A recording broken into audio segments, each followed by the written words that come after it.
Okay, so what's up, dears? Hello, good day na lang. Okay, wala akong kabalawin sa time you watch me. But anyway, hello. So this is another pre-recorded lecture in clinical bacteriology.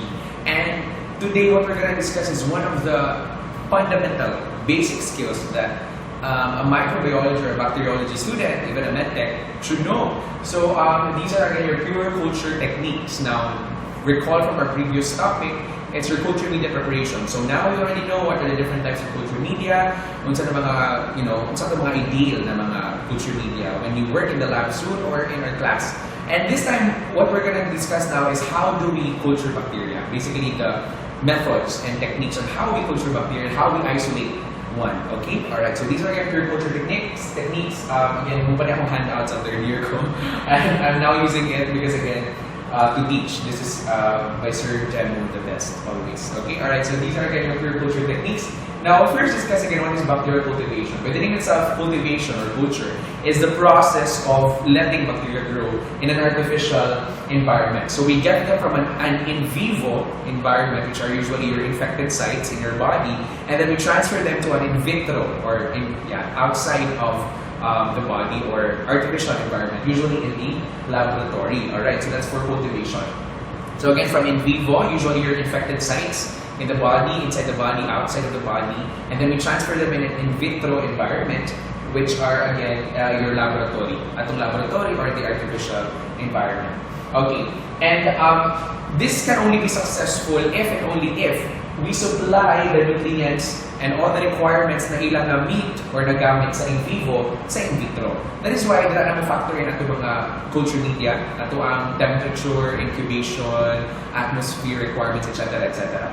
And because again, we have to make sure na ma-mimic or ma-imitate na itong environment that they were like living in comfortably inside your body in the artificial environment. So wala atong di-disturb ang kagaw ang kagaw mo yun na lang if musturya pa na, pag mo kayo ka-medtech, pero kung iguwa sa kwa, sa lawa sa kwa host na nag-proliferate ako, nag-multiply ako din malinawon. So, since kita mo po salaan, di ba, in a way, kita mo nag-disturb, nagbida-bida mamunta na ato silang i-disturb mo. So, ako lang i-make sure ko na atong new environment, kung asan natin sila iguta, same rapod sa atong ilang environment na nakasanay nila sa una. Okay, inana na siya, in vivo to in vitro. Okay.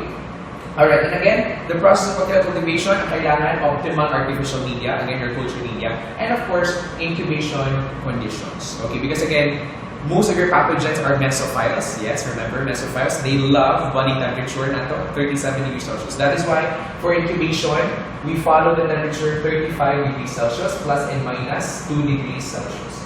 Muna siya itong incubation conditions for most pathogens. Okay? Alright, 35 plus and minus 2 degrees Celsius. Alright, okay, please take note. Alright, okay. Now, we now go to the different types of culture, diba? We have three types. We have pure, mixed, and stock. Now, when we say mixed, again, we have either two genera of different bacteria or two species. Okay, so it's either from the mixed culture, you have staph and strep, or staph aureus and staph saprophyticus, etc. That's again mixed. But again, ang problema dun sa mixed kay ma-impede atong pag-isolate ng isang organism. And most of your specimens, if not all, usually ang makuha yun nato kay mixed culture, especially if the specimens come from a non-sterile site in your body. Example, in your mga mouth, in your stool, there are a lot of normal flora. And so, usahay, if ever dili nato na-isolate, usa ka pathogen, we will not determine kung saan pathogen. Because again, daghan kaayong kagaw or bacteria ang grow because it's a mixed culture. That is why, dili na mo factor in ato mga pure culture techniques because we only want to isolate one, and that is your pure culture. Also, again, academic culture because usa ka species, usa ka genus, ang proliferate or usa ka species ang yun.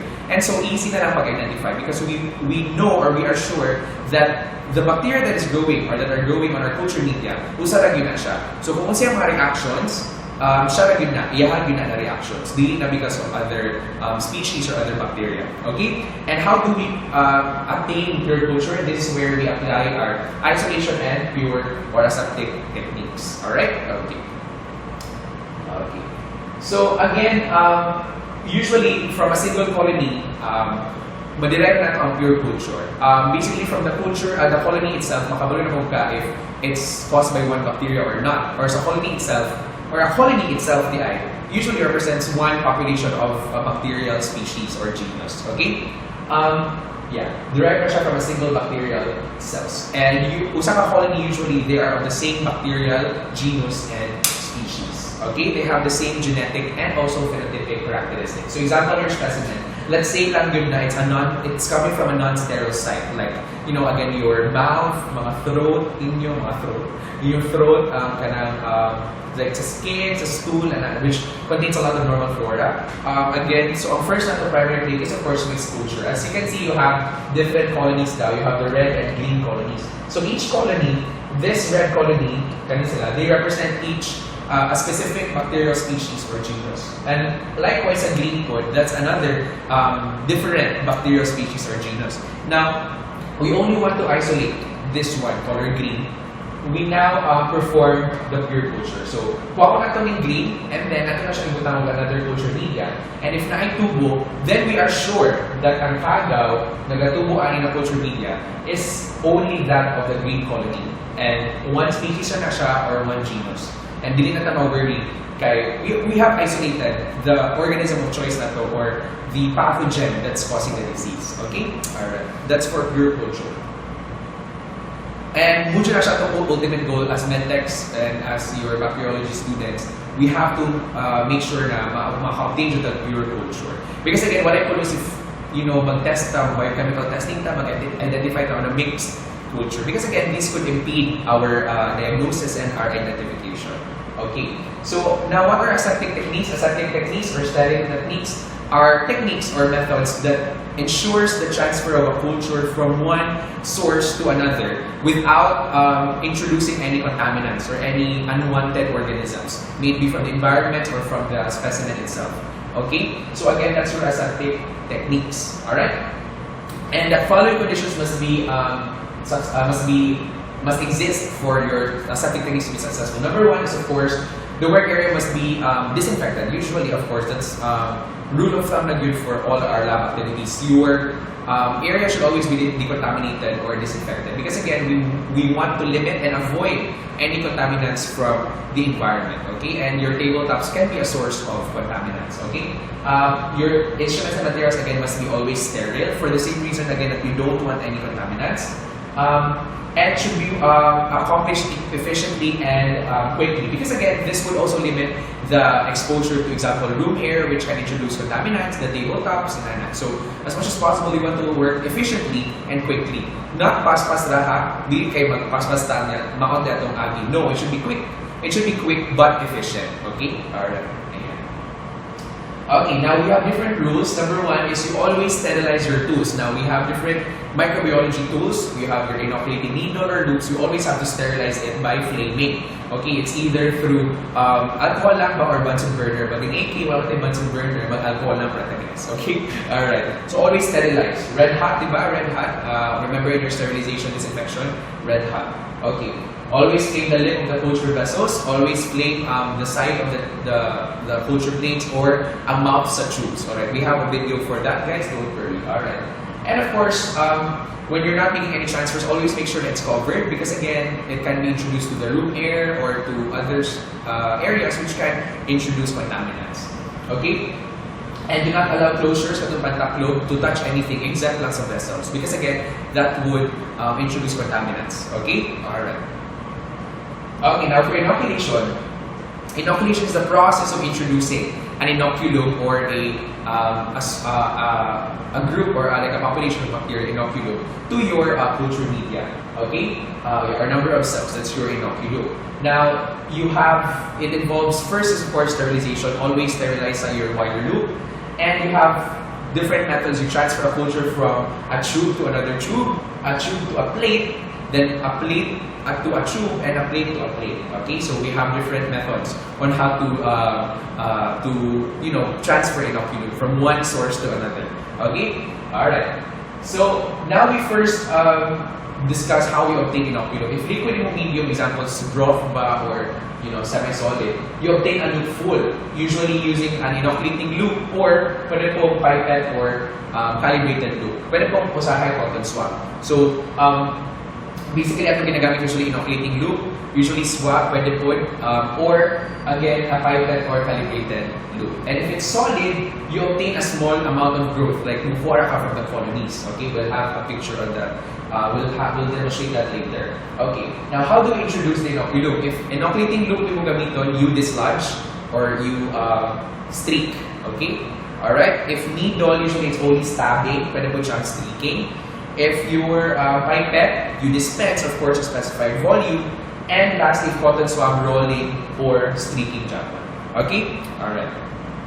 And for glass or plastic spreaders sa high, pwede rin sa kung mo siya i-spread. Yung i-spread ang inoculum around the culture media plate. Okay? Alright. So we have different types of inoculation. So for transmitted tubes, if broth ganit siya, di ba broth?